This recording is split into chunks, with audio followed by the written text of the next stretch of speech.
One part of the book, you talked about the inherited problem that we're going to have as a society, inheritance of debt, inheritance of, frankly, a lack of clarity of our vision, our national vision.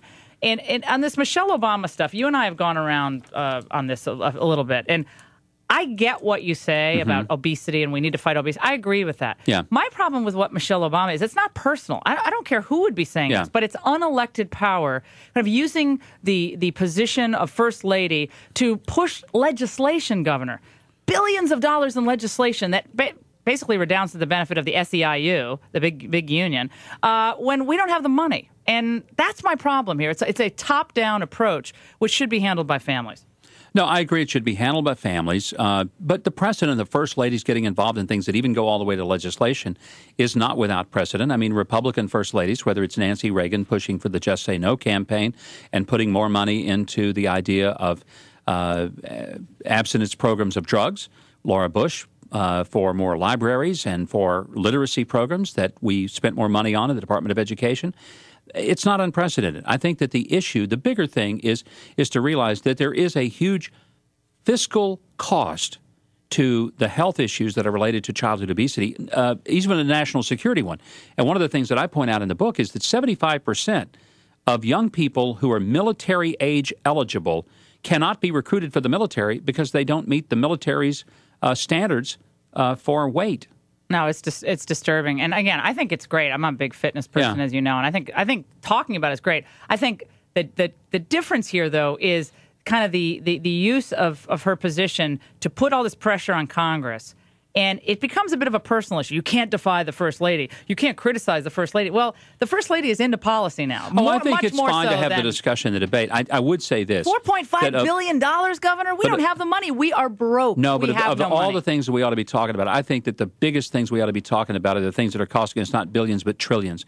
And the debt that this president has run up is staggering. This is part of it. This is part of the debt. This is adding. Every little bit counts. And all I'm saying is I think conservatives, there are a lot of things we'd like to do, but we don't have the money to do them right now. And that is the only issue with you, and it's not personal about the First Lady. She's a beautiful woman, and she has great kids, and all that. That's fine. But let's move on. We had the president yesterday come out through his attorney general. A good phrase, coming out. The coming out of Barack Obama. Basically saying that they're not going to defend the Defense of Marriage Act, a duly passed piece of federal legislation. The president of the United States. I want Barack Obama to read at least the first chapter of my book to understand why the family is important. He obviously doesn't get it. Why marriage matters. He obviously doesn't get it. But here's what ought to be as much of an outrage as his now redefinition of marriage. It's the fact that what he did legally is so wrong because he said, well, there is a lower court that has declared a part of DOMA to be unconstitutional. This just in, Mr. President. Some lower courts have declared Obamacare unconstitutional, so I guess you're not going to enforce that either? The President of the United States cannot pick and choose which laws he likes. If he wants them to be enforced, he has to let them go to the Supreme Court and be adjudicated in a final manner. Otherwise, DOMA is the law of the land. And whether a person believes in same-sex marriage or not, and I don't, and whether a person is a Democrat or Republican, and I'm a Republican, this ought to be an outrage to everybody because it is an abuse of executive power that if a Republican president had said, I don't like that law, I'm not going to enforce it. Every left-wing newspaper would have been going apoplectic today. Unbelievable stuff. If he had campaigned on this, he wouldn't be president. Does everyone remember that he said that he was not for same-sex marriage? That was during the campaign. Go back and look at the Saddleback. Forum, right? And in other places, but the Saddleback, he was explicit about it. Now, the questions that need to be posed to the president, did you lie to us then? Are you lying to the gay community now? Or did you change your position? And if so, when and why? Those are questions that he needs to answer. Huckabee, he's a lunatic. You got Huckabee saying he's going to clear out all the Arabs in the West Bank. Just get rid of them all. This is my Arcana stuff. I've never heard a politician in America say, interfere in another country. He wants to get rid of, talk about ethnic cleansing. He says he's going to do it. Gee, it's a real shock why MSNBC has about a third of the ratings of Fox on any given day. Well, we have the aforementioned ethnic cleanser in the studio. Former governor of Arkansas, Mike Huckabee, his new book, Simple Government, just out. Well, Just call me Mr. Clean. Can you believe this guy? I mean, come on. Chris Matthews. He's got to be one of the most incredibly interesting people who gets a job in the media today. And he's calling me a lunatic because I happen to believe that you can't take a country like Israel with its tiny little strip of real estate and continue to allow its enemies to sit on top of them. Guess what? That doesn't work. When you have this organization called the Palestinians, and they don't even think that Israel should exist, and they never have yet acknowledged their right to an existence, and you want to give more land to them so that they can be even closer to your children's playground so they can throw or shoot rockets at them. This is really amazing. But I tell you what, I want to say to Chris Matthews, Chris, see a doctor. Do it quickly. You're out of control. You're off your meds. You absolutely must get help. And do it today. Fewer people watch Chris Matthews than are standing in line at the hot dog stand on 6th Avenue in New York on any given day. I would say that are in our other studio right now. Yeah, that's probably right. Why do you face so much hostility from the GOP establishment? Because I'm not an orthodox guy that just goes along with the party just to go along with the party. When I think the party is right, I'm with them. And I don't go against the party just to be a contrarian.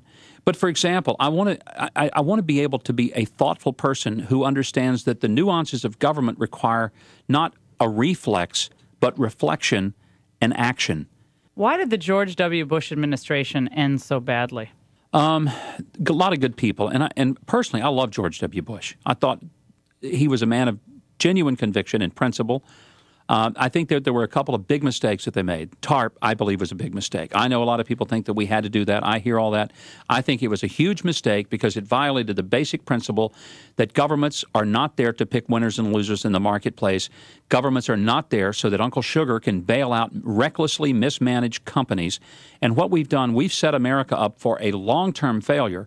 So we try to save ourselves on the short side, but we're going to hurt ourselves on the long side. But he would have lost. I mean, McCain and Palin they would have lost even without TARP. But I want to ask about Jeb Bush because you seem to say some nice things the other day about Jeb Bush. Do you think America should have another Bush in the White House in 2012? Well, I don't know whether they're ready for that. I just will tell you that I think Jeb Bush is a remarkably gifted, articulate political figure, and I like him on both a personal and professional level.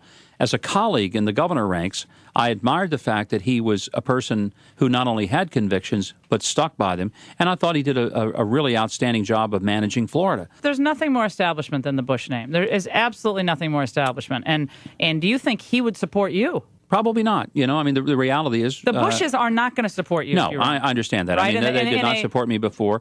But that's okay. I mean, I can live without, with that knowledge, and I understand that. Again, good personal terms, but I would never expect there to be a rally in which, George W. Bush or Dick Cheney came out and stood up on the stage and said, this is our guy, unless they had to.